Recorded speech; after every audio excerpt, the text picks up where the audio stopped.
Welcome to the Industrial IoT Spotlight, your number one spot for insight from industrial IoT thought leaders who are transforming businesses today. With your host, Eric Walenza.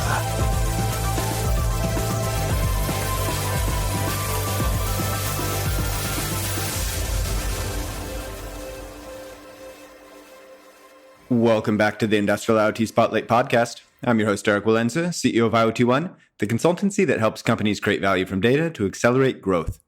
And our guest today is Nathan Clark, founder of Ganymede. Ganymede is the cloud-native data platform for life science companies with a focus on integrating physical lab instruments with digital workflows. In this talk, we discuss the challenge of integrating and automating processes in life science research labs and manufacturing facilities. We also explored what the lab of the future will look like and how companies are leveraging the cloud today to improve productivity and to guarantee compliance. If you find these conversations valuable, please leave us a comment and a 5-star review. And if you'd like to share your company's story or recommend a speaker, you can email us at team@iot1.com. Finally, if you have an IoT research, strategy, or training initiative that you'd like to discuss, please email me directly at erik.walenza@iot1.com. Thank you. Nathan, thanks for joining us on the podcast today. Absolutely. Pleasure to be here. So Nathan, you're calling in from Boston. I got to tell you, that's my wife's favorite city. I'm here in Shanghai. She works with Philips, so she spent some time at their campus there. And yeah, she loves it because she was there in the summer and she was boating around and she wants to move there. I said, okay, you got to spend a winter there first and then tell me about moving. But it's a cool city. But it's also obviously the right city for you, given the space you're in. I'd like to, quickly touch on how you ended up there, because just looking at your CV, you started as a trader at Goldman Sachs, and then you were working with a company, a firm, which is also in the payment space. And so finance is, it's a lucrative industry, and it's often, an industry that people kind of aspire to break it into, especially a company like Goldman Sachs. So what was the journey that led you from that into the world of life science? Yeah, I love my work at Goldman, and I love finance academically as well. But I think for me, I've always been drawn to technology and drawn to trying to find ways to automate things. I think in the role of something like trading is it's somewhat of a mechanical thing. You have this big machine of a bank that you've built, and you're oiling it and taking care of it and operating it. But I was really always drawn to build the machine. And so I think that was the reason I went to a firm, which is a buy now, pay later company. I saw it had a very strong growth trajectory and reputation on the technology side. So for me, it was an opportunity to help build out a financial institution from the ground up and get in at an early level, work with really strong engineers. And I found when I went there that I loved that. So that was a great place for me. But as the firm grew, I think I also started realizing, okay, as much as I love finance, I'm really drawn to the life sciences as a place to make an impact. I think finance can be quite helpful for the world when it's done ethically, but I think the life sciences are really what I'm drawn to. And so we always pushed in that direction, myself and my co-founder, who I met at a firm.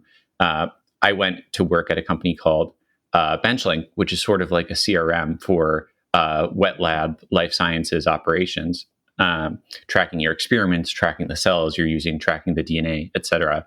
But pretty quickly ended up deciding to launch Ganymede itself. So it's been a pretty consistent trajectory, I'd say, over time. And I love finance, but I just feel the gravitation towards technology and towards the life sciences. Yeah, and that decision to start a company is, it's a heavy decision because you're kind of giving up a stable life and kind of making a leap into a high risk venture with a high probability of failure. And so what was it that led you at that time, because you were working with quite an interesting company in the domain that you were interested in, to make the leap? Was it you made a decision, I want to be an entrepreneur, or was it that you just saw a problem and said, I can't believe nobody's solving this problem, I think I can do it? What was it that triggered that, that idea at that time? I think it was really the latter. I like to tell people when they are interested in launching a startup, especially in the enterprise B2B space, that ideas in a way are a dime a dozen. You can go around and ask people what their problems are, and they'll tell you their problems. You can build a pretty big list of problems pretty quickly. And especially in a big enterprise company, you can observe a lot of those upfront. But what for me really pushed me over the line was saying, exactly as you said, I started talking to people and asking around and seeing if people would be interested in something like what Ganymede does, which we can dive into. And they didn't just say, yes, this is my problem, but they actually were saying, hey, when can you start building this? Because I need this right now. So between that and then also finding and really, I think, syncing up with my co-founder, Benson, who was very eager to start, we realized, okay, this is the time we need to put in our notice and start working on this immediately. I think that was finding the idea where people are actually asking to pay you. That's the resonance that that really pushed us over the line. Yeah. I mean, we're a consulting company, right? So digitalization consulting company. So we're in that natural position, talking to people and, understanding their problems and hopefully solving some of them or pointing them towards companies like yours. But just in the past 12 months, a couple companies in the consumer product space, right? So perfume and so forth, mentioned the exact same problem, right? So in their lab, bunch of manual processes, long lead times, decision bottlenecks, et cetera. I don't know. I imagine there's some overlap and some areas where there's unique problems in life sciences. But it's interesting because we weren't digging into that space at all, right? They just kind of floated to the top, and so you get a sense that is something where there's really a hunger for solutions. But let's, before we get into the details of what Ganymede does, let's kind of try to give a nice comprehensive perspective over the problem landscape here. So what does it look like today, and where are the pain points that people are having? Yeah, and I'll contextualize this by saying that a lot of where we started was very much analytical instrumentation in R&D labs, very life sciences focused, and we're expanding a lot into manufacturing and broader areas like that. So I have some comments on that. But especially in R&D, I think the problem space that we observe is that things are incredibly complex, and they're complex for good reason. Biology as a science is a huge mess because of human evolution. And there's not much abstraction built in to how our bodies are made compared to something like an integrated circuit where every layer is carefully human designed. And then especially in R&D, and then even once your R&D works and you start manufacturing some therapy or drug that you've created, you've come up with something custom in de novo. R&D is about trying new things. And so that doesn't just mean that you're trying different arguments into the same function. It means that you're trying different functions. You're trying different processes. All of these things collide to make biology and pharmaceuticals very, very hard to describe and hard to pin down in terms of what their data structure is. And so I think historically, something I certainly observed in all my research that I was doing, it's very hard to build apps in this space. It's very hard to actually automate anything, because what are you automating? You can make the hardware work, but it's very hard to understand what the software is. And it's very hard to understand what is the process that you're trying to capture in some automated setup. And so that seems to, especially at the R&D level, have really always made it almost impossible for people to have any sort of digitization that automates things rather than just capturing data in a more structured format from what we've seen. There's sometimes point-to-point automation. People also talk about islands of automation when it comes to automated lab robot arm kind of setups called work cells in the space. But nothing is unified across the whole facility. Nothing is actually truly digitized in the way that I think I would certainly expect from a traditional enterprise standpoint of saying, hey, can I go log into some web portal, see my data here of my production process?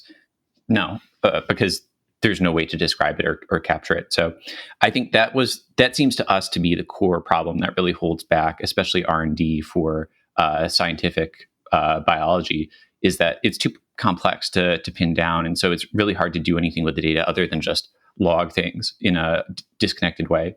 And that really inspired Ganymede. I think a lot of people have traditionally approached that by saying, hey, well, let's come together and pin down some standard for what are all the concepts in science. How can we create some taxonomy of these different things so that we can start having instruments, lab instruments, or apps output their data in this consistent format. But that doesn't work. Those efforts have always eventually stalled because you can't pin down all the concepts in science. You can't really develop a no-code solution here. You can't say, oh, I'm going to go OPC style and have all these tags that I'm going to map into from A to B like a middleware. It doesn't work because there's too many concepts floating around. And I think that's where we really observe there's a real need for software developers here to handle this level of complexity. So let's dig into that a little bit more, because I guess on a very high level, a lot of people would look at this R&D process, and you could look at manufacturing process as kind of a synonym where, okay, I can map out the flows. We have equipment, data's coming off equipment. We take actions, we put data into systems. And on paper, they might end up looking actually quite similar. So is it that in a manufacturing process, it's designed to be standardized, and you don't have too much room for the human brain to, kind of play or interpret?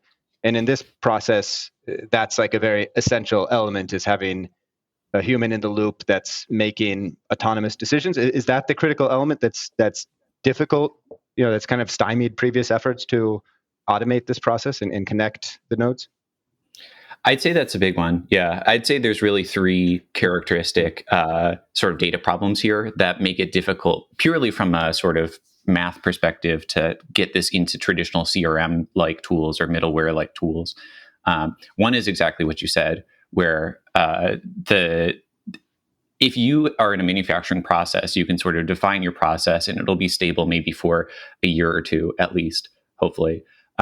In R&D, it seems to change every week. And so that means that it's very difficult to have separate IT people or third-party consultants come in and work with the scientists to stabilize the process, because it's going to change even as you're stabilizing it. So there needs to be some de-evolution, we find oftentimes, to the scientists on the ground to do the last mile, and then have the central parties or third parties building out the backbone in a more modular way. The second I'd say is that there's a lot of aggregation of data. So the thing that breaks the OPC style sort of point-to-point mapping paradigm of saying, okay, I have tags A, B, and C, and these go to X, Y, Z. In a lot of analytical instruments, oftentimes we find actually the flavor is more like, hey, I did this experiment 7 times, and I need to aggregate that down to an average. And the average is what I care about. And so you get this aggregation style mapping, one to many or many to one. Those sorts of more complex relationships between data points are very hard to describe in no-code tools. But they're everywhere here. And then the third I'd say is kind of exactly as you said as well. In R&D, if something, when you do some analysis and you get some result out that's interesting, the interesting part means that you're going to do some complex decision and have branching logic and branching paths from there. It's not like you're doing QC and you're saying, okay, well, QC is pass-fail. With pass-fail, that's a very simple decision. But in R&D, you probably have many, many branching points. So yeah, for all these reasons, it evolves over time. It's very, the statistics are a little more complex. So the relationships are not just one-to-one. And you have lots and lots of branching even within the space of the experiment. I like to say that it's very complex over space and time. Gotcha. Okay, well, let's get into what Ganymede does, but maybe before we get into the details, it'd be useful just for you to outline at a high level, what's the aspiration? So what are you trying to accomplish in the lab? Yeah, so with all that said, I think hopefully that makes our approach pretty clear as a solution, which is to say we see this as a software engineering problem where the solution, it's very hard to have any no code that works here. So we want to make the perfect developer platform to get software engineers into the space or let scientists and data scientists in the space code themselves. And this has already happened outside of the wet lab in higher scale data-driven parts of biology like gene sequencing. There's a whole discipline of data science now, bioinformatics, where people are building out pipelines. They're writing Python scripts. They're doing this large scale computation pretty efficiently and creating a lot of code and custom business logic. So we want to bring that into the wet lab for the first time, which I think is a very different approach than anyone's ever taken. I think everyone looks at the complexity here and always says, hey, let's get scientists involved. Let's give them no code tools. That's how the last mile will be solved. And we have perhaps a more pessimistic take, which is to say, no, it really needs to be someone who can code. The scientist can help advise them, but that person is going to be the bridge to handle this complex logic. And that's been a very effective paradigm so far. So our aspiration long-term is to create I would say, the bioinformatics and developer community of wet lab biology and manufacturing. There's a few phrases that people, I think, in this space throw around that we definitely identify with, like lab ops. That's a big one. There's a company, Elemental Machines, that coined that, and they do a lot of great work in the sensor and data space. And I think that's similar to the way that industries like machine learning have gone, where in the old days, everyone was a data scientist, and the data scientist would do the analysis, but there wasn't much of an infrastructure behind it. Nowadays, with companies like Databricks, everyone has also developed this discipline of machine learning ops, where you have people who are dedicated to just building out the flow and the infrastructure, connecting the different parts of the machine learning development process. So similarly, we want to bring that to the wet lab space. That's our long-term aspiration. Tactically, there's a lot of work to do in lab instrument connectivity, data infrastructure, the actual meat of our product that we're working on now. But long-term, we see this as being something that needs a software engineering solution. If we look at the users and the deployment today and kind of the problem space, we have the research teams that are using the lab. We have consumers of that information who might be business, might be in management, who are consuming heavily processed output from the lab. And then we have the people that are managing the technology, deploying the technology, and managing those systems, who historically are probably like the IT department. And maybe IT people embedded in the research team in some companies, but basically IT. So that's really hooking systems up and integrating them. And now we're moving into this data science era, where then you get into the question of like, okay, do we have data scientists, and where do they sit? Do they sit with IT? Do they sit with the lab? In my experience here, often it'll be like one data science guy. Maybe at headquarters in larger companies, they have a proper team, but in a lot of cases here in China, it's like, this is our data scientist, which is a daunting task for that individual. So among those different people, who would be the primary users and who would be the secondary users, and what would be their roles in not just using Ganymede, but in general in setting up this data infrastructure for the lab? Yeah, I think the overall set of users is very similar to what you described. I think in a lot of ways, as you said earlier, biology R&D is sort of a special case of manufacturing. It's very process driven.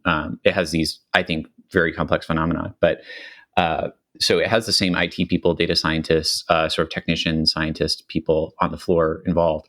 We end up, our business is somewhat barbelled between, I would say, mid-late stage R&D companies and large-scale pharmaceutical manufacturing. There's a space in the middle that we don't really touch, which is clinical trials that's in between those stages. And I'd say on the R&D side, we end up usually working with the data scientists or process engineers pretty directly, sometimes scientists themselves pretty directly. Though we do always look for some sort of sponsor or champion, I'd say, that can code and be that person in the lab. And then on the large scale pharmaceutical manufacturing side, it's exactly as you described. IT is oftentimes our client, and IT is more centralized. And they're oftentimes, I would say, in bio and pharmaceuticals, we're seeing there are a lot of data scientists that are embedded with the business, and there's more than one. So there's a pretty good discipline and base of coding ability that is nascent. That's starting to appear out there in the business, in the facilities, wherever they are. And so we can take those people and make them our champions, tell them, hey, if you've been coding in scripts before, now we can code in Ganymede, and look, it makes it this nice no-code interface out of it for the scientists. But ultimately, the user that's benefiting is definitely always the scientists at the end of the day. I think what we're trying to do is say, okay, the data scientists, whoever's coding in Ganymede, sometimes the IT team themselves directly, or sometimes Ganymede as part of services, they are building tools and code that will then be used in no code by the scientists directly, and be to the benefit of the scientists or the factory technicians, and automate their workflows, automate their data entry, automate whenever they were moving around data on USB sticks between computers in the past. No more. Okay, so that makes sense. Let's look then into the tech stack, and I mean, the way I'd usually think about this is edge, touching the machine, and then interfacing to the cloud, and then processing, and then sending data to applications so that they can be acted on by people. Maybe there's a different way that you structure this, but how would you structure the tech stack, and then where are the layers where you're playing today, and where are you interfacing with other legacy systems or other technologies? Yeah, so I would say, have two main layers. One is what we call our agent layer, which is that interface to the machine, interface to also apps that are out there on the network or in other clouds, getting the data however is needed. And we have a whole variety of technologies for that. So everything from a physical device that we have that can be plugged in to USB, Ethernet, RS-232, et cetera, to a Windows-based file watcher in Script Runner, to we have a purely browser-based system, to a API-based network agent that can continuously sync data off of apps over APIs. All of those things for us, what they do is they will get the data and they'll sync it up and create a real-time interface to the data for the Ganymede cloud. And the Ganymede cloud will consume this data, keep it synced, and then every single data source is turned into a data frame, a table for us. So we try to build almost, I would say, a database out of all the data sources we see. And this is where things start to get quite distinct from the status quo, which is, we think that the best way to deal with this complexity is to treat it as sort of a database software engineering problem. And so rather than saying, hey, we're going to have logs of unstructured data in sort of a JSON style or OPC style format, everything's a table. Our agents are going to put data into a tabular format, and our agents are not going to do any business logic. No business logic allowed on-prem. All business logic has to be defined in the cloud, and that includes the drivers. So we will send raw signals off of the devices and put them in the cloud, and then the driver to parse those is all cloud-based, which is great because it allows developers to go in and say, hey, I can see all the raw data coming off of any instrument. I can update the driver just here in the cloud instantly. And so that's where our cloud comes in, which is taking all these data frames, putting them in a single control plane for you, and allowing people to actually write code and build code and run code and version it in Ganymede as a true cloud platform. So I'd say, although we're definitely far, far more specific than something like AWS or GCP, our capabilities to let users write and run their own code, store data, version it, manage it, are more or less on par with a true cloud provider. So we've started at a very, very low level here and are trying to kind of build up in the right direction for the life sciences and generally anything that has this high level of complexity. Gotcha. And then at the application level, do you do data visualization? Do you do analysis? Or you are primarily processing the information and making it available for other systems? We have some native analysis and visualization built in. I would say we don't try to specialize in that. It's very hard to compete against something like Power BI or Tableau. And so those can be hooked up. We have our data layer stores everything in a data lake format that's very easy to connect to any of the BI tools that people may have. But we do have some native visualizations. And because we allow people to write arbitrary code, we can host the drivers, we can host the parsers to all these instruments and apps that are integrated, but we can also host the scientific analysis. And that's kind of the killer app here, which is that we're not just integrating the instruments and moving data from A to B, but we're also actually doing full statistics. There's some cases where we have full machine learning models that are just in the middle here. And that's what makes it very effective for the life sciences. And I think has been the big gap, is that all this stuff is so intertwined and tangled that you really do need a place where you can say, hey, my instrument driver is right here, and then on my statistical models right here, and they bleed together. And you know what? That's fine. We'll host them both. And so we're, I think, doing a pretty complete end-to-end process of saying, hey, you ran your instrument, we'll collect all the data, do that analysis of saying, hey, you ran it 7 times, here's the standard deviation, and we're going to put the standard deviation statistic into your app to record it. That's, I'd say, the end-to-end that ends up being built in Ganymede. And that's all user-defined code. We have a lot of it off the shelf, but you can always open it up and edit it or build your own. Question about the task of getting data off the machine. So I was working on a project earlier this year with a chemical company in their lab environment, and they were trying to get data off some machines. And in some cases, the only solution that seemed to work was having a camera look at the machine and read the data off the interface. And says, okay, it's 45, and then all you basically get are the numbers that are physically visible. Maybe a red light that flashes on and off.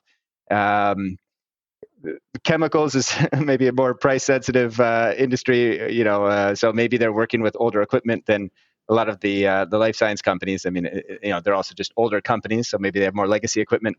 But what's the situation in the companies that you're working with? Is it 99% of equipment that you're able to plug into and extract data, digital data, or do you also have to find workarounds to get analog data from devices that just don't interface?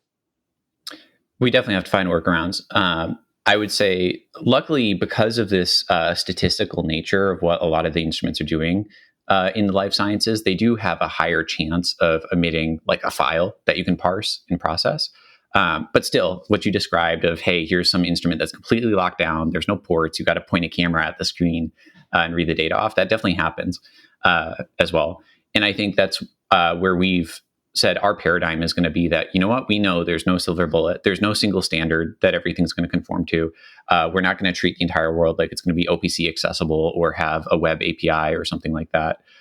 Instead, we're going to assume that everything is always going to be like that, super fragmented, really hard to connect to, and build different methods of getting the data with different agents, and then let users define how they want to parse the business logic. So there's cases where data is super clean, we can get it off some API or some file that's very easy to parse and bring in. And then there's cases where data is super messy and you have very awkward ways of getting the data in.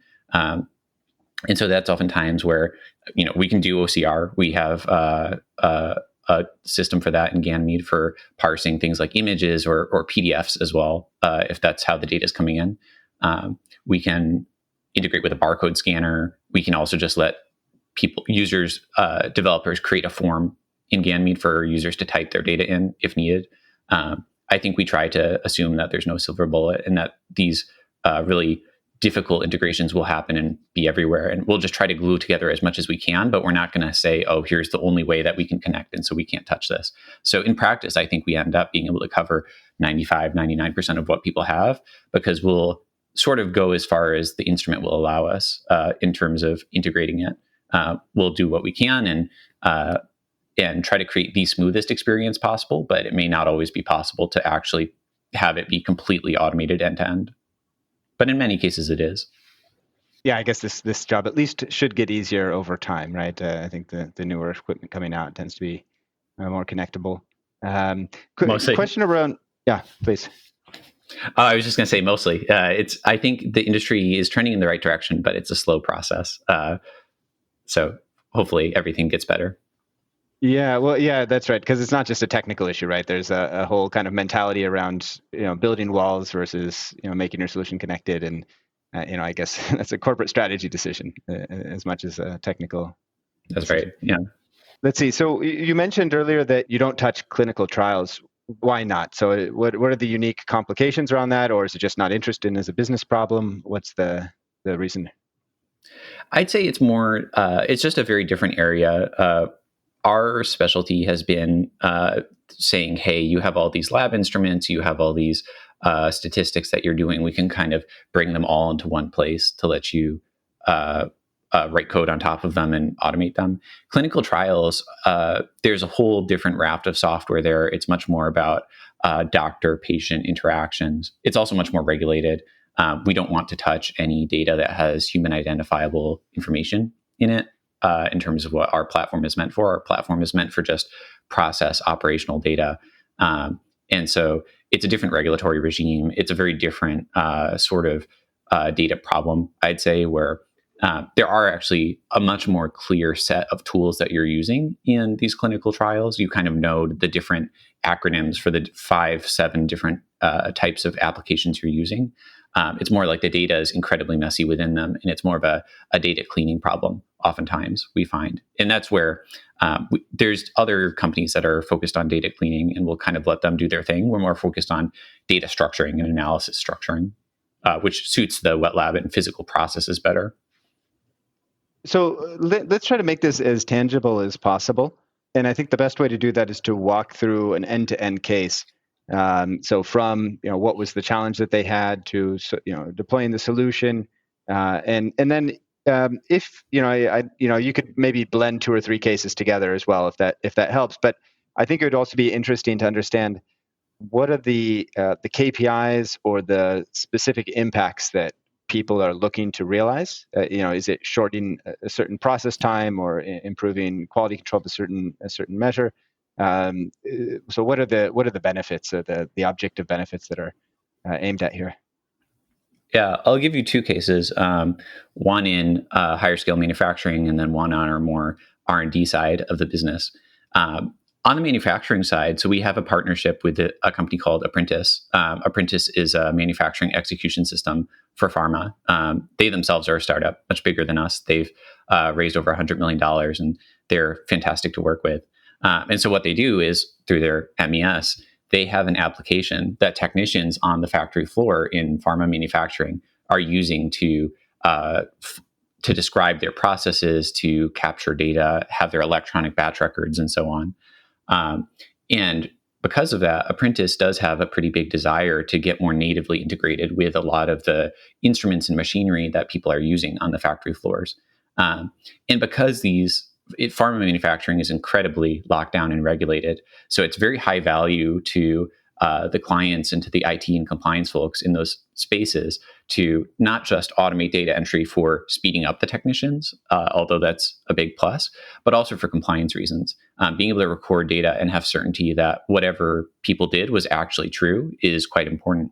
And so they came to us, Apprentice, and said, hey, we have a whole bunch of clients that could really benefit from having scales, laboratory balances integrated more deeply.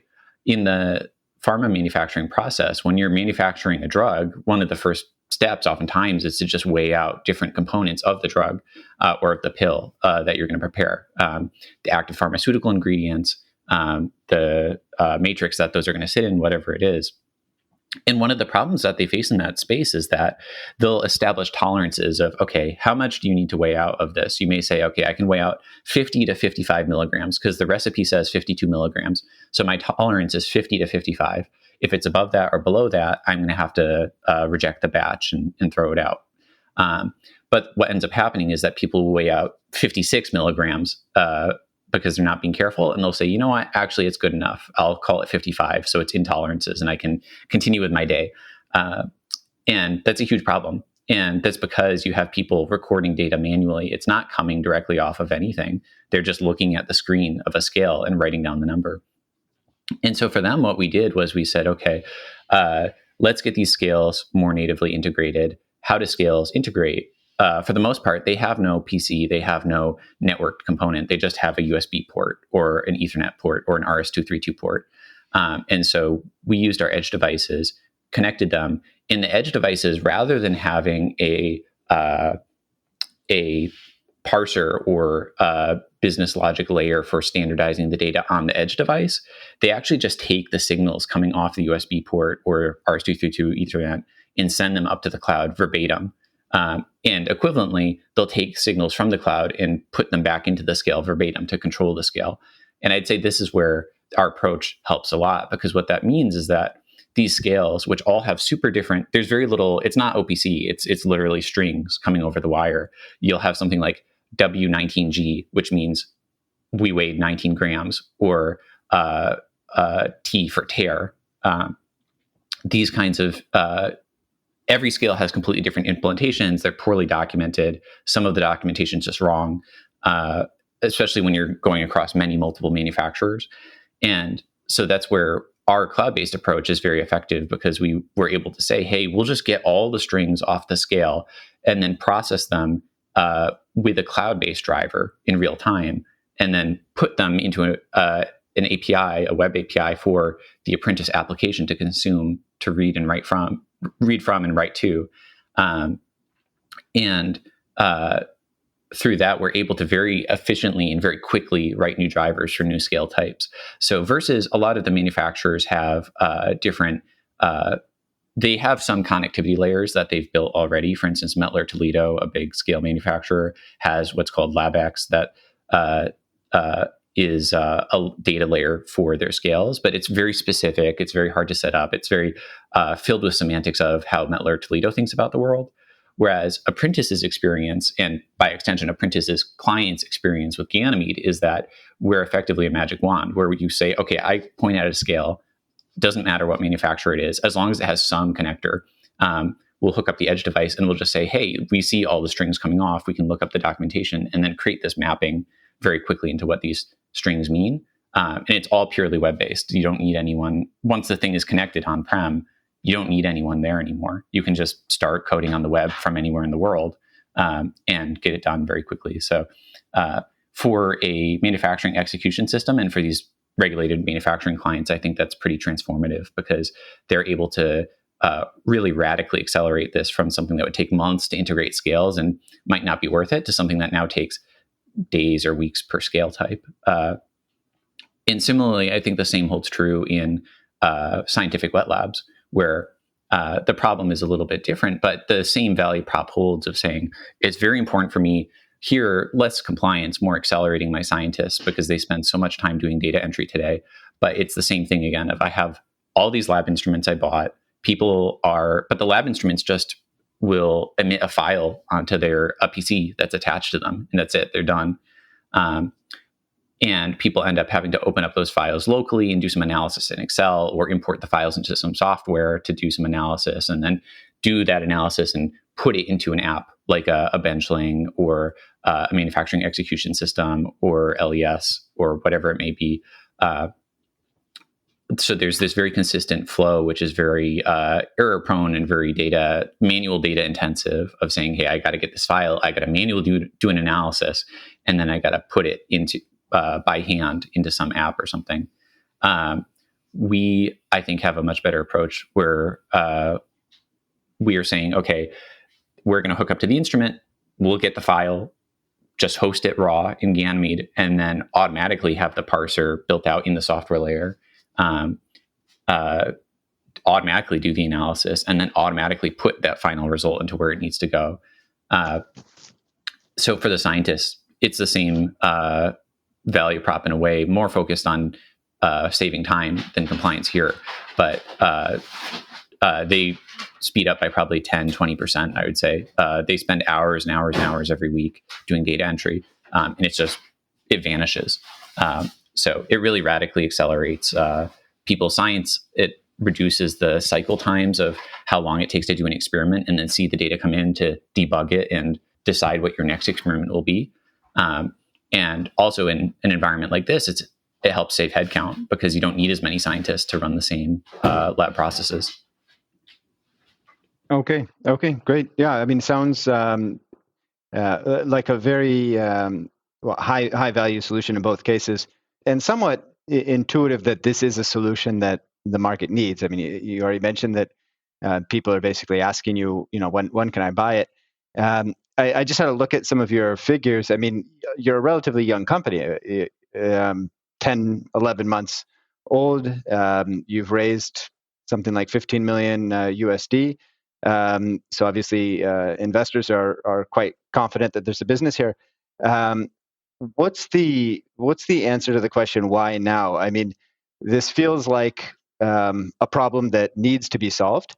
Why haven't Mettler Toledo, why hasn't, X, large equipment manufacturer that's been selling into these companies for the past decade, why hasn't this basically been a solved problem? Yeah, we've definitely grown super, super quickly so far. And I think it is because there's such a need here and it's so unsolved. And it's a good question. I would say there's probably two big reasons that this is fairly unsolved.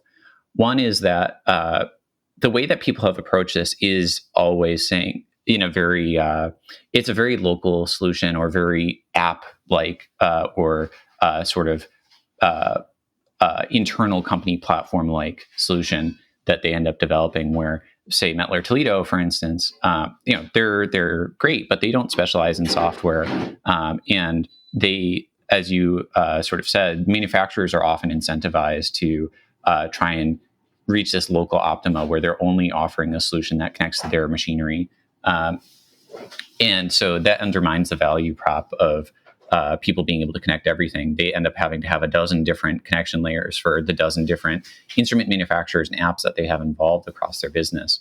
So oftentimes people sometimes do have these things already installed, and then we end up being the connection layer between all these connection layers, just because they're all so fragmented and disconnected from each other.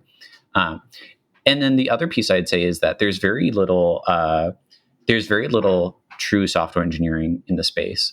It's a very hard space to be a software engineer in, because people want to build apps oftentimes, and you can't really build apps here. People want to build no-code solutions, which are very effective in other industries, but you can't really do that here. And so the traditional paradigm of what software engineers do doesn't work that well.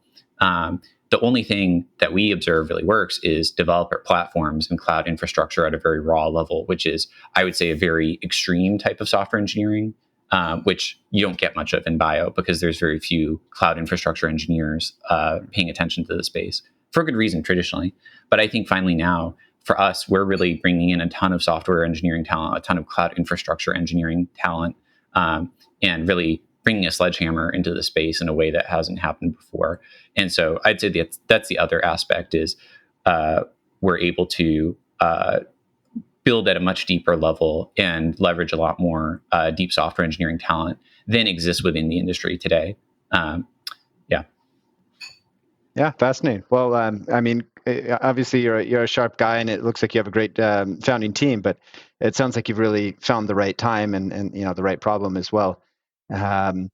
So, what if we look forward the next 12 months, 24 months? What is on the horizon for you? What are the problems that you need to tackle in the next couple development cycles? Yeah, so we 12 or 24 months is a very long time in startup land, I'll say. So we have a lot of plans during that time. But so where we are right now as a company, I think within the year here in 2022, we've built out a lot in terms of our core backend. We have the Rails and the capabilities at a backend level to do really any implementation, to get any instrument or device or app wired up. Now, from here, where we're working at the moment is productizing more of a web app to be able to, instead of just interacting with Ganymede's systems over like a command line, actually have a graphical interface for that. And then the next step going into next year is to say, okay, this web app is now available for people to self-serve, log into. I think as much as we're doing a lot of big traditional enterprise sales, we're very, very focused on saying that we want to create a tool that's very good as a self-service tool for developers at these biotechs or at these pharma companies, so they can use Ganymede without ever talking to us. That's a huge advantage for them, because then they can skip the whole enterprise sales cycle. They can move much faster. They don't have to talk to us. And although we will always have big enterprise deals where we're very deeply involved, it also helps us because we're making sure that the platform is very robust and very modular, enough that someone could self-serve use it, that also helps us internally because our internal developers will also benefit from that. We see them somewhat as equivalent to the external developers. So long way to say, I think that self-service capabilities are a big one for us. The ability to go onto our website and actually just open up and spin up a Ganymede environment from nothing is big for us. And it's very difficult for, I think, a lot of companies in the space who have solutions like this to do because they are not focused on cloud infrastructure. The idea of automatically spinning up an entire cloud infrastructure environment just through the click of a button is very daunting. But that's where we've come from natively. That's in our DNA. So we want to lean into that, really leverage that, and go further from there. So looking further into 2023, I think a couple other themes that we'll be touching on are one, right now, Ganymede is a very cohesive, integrated platform where you can do a lot of things, but we want to start decoupling that and making it more modular and saying, hey, if you just want to use Ganymede's database because it's a great database for manufacturing and for the life sciences, here it is. Go crazy with it on its own. If you just want to use our computing layer because it's very well set up, or if you just want to use our agents and install them yourself, you can use them in isolation. We'll start making things more open source or open core so that you can download and use Ganymede within your systems. We'll never, I think, do fully on-prem because we see the future as being in the cloud, but we're working towards people being able to self-host Ganymede in their cloud. Since that's oftentimes a big demand from customers, they've invested in these big cloud layers that they've built out internally as their private clouds. And so why not be able to run Ganymede in that environment? And then I think longer term, where we're really focused is, although we work very much with the biotechs and the pharmaceutical companies who are getting the direct value out of the automation, long term, if they're more self-service, we actually want to mostly be focused on the things that are integrated into this. We want to be able to say things like, hey, anytime that you get a new instrument from a manufacturer that we're partnered with and you turn it on, it's going to create a new Ganymede cloud of, say, myinstrument.client.com. And you'll just be able to go into there and see all the data there on the web. No more having to go into files on the local PC. Everything just writes its data directly to the cloud natively. And same for apps. We want to build the right infrastructure and connectivity layer to have all these different things in the biolab talk to each other at that infrastructure level, and really start building out a better layer for how things connect. And so that's our long-term goal. I think looking out at where the industry has gone, there's been so many failed attempts here to try and build better centralized layers for the lab. And a lot of those have failed because people try to weave in the scientific semantics to try and make the analysis itself just work out of the box. Our take is that it'll never work out of the box. It's always going to need, the business logic will always need to be defined de novo. But what you can do is provide the right infrastructure layer for the data to be available. And so that's what we're obsessed with. And I think that's a lot of what we'll start focusing on in 2024 is very strong tooling for instrument manufacturers, for apps, et cetera, to be able to couple Ganymede very deeply as their cloud layer that represents the cloud presence of this on-prem machine. Awesome. Well, I'm going to have to invite you back on maybe in 12 months. You're right. 12 months is a lot of time in startup world, and you guys clearly move fast. I've worked on a fair number of corporate innovation projects where 12 months is just long enough to have some internal alignment on what direction you want to move in. But Nathan, great business that you're building. Thank you for walking us through it today. And really, I would love to chat in 12 months, 18 months, and see where you are there. Yeah, we'd love to check in. Some things will still be in the same sales pipeline, exactly as you said. The corporate innovation processes, 12, 18 months, it'll be exactly where it is. And then hopefully our engineering team can have built out the entire universe in the meantime. So we'll see how far we can get. Thanks for tuning in to another edition of the Industrial IoT Spotlight. Don't forget to follow us on Twitter at IoT1HQ and to check out our database of case studies on IoT1.com. If you have unique insight or a project deployment story to share, we'd love to feature you on a future edition. Write us at eric.walenza@iot1.com.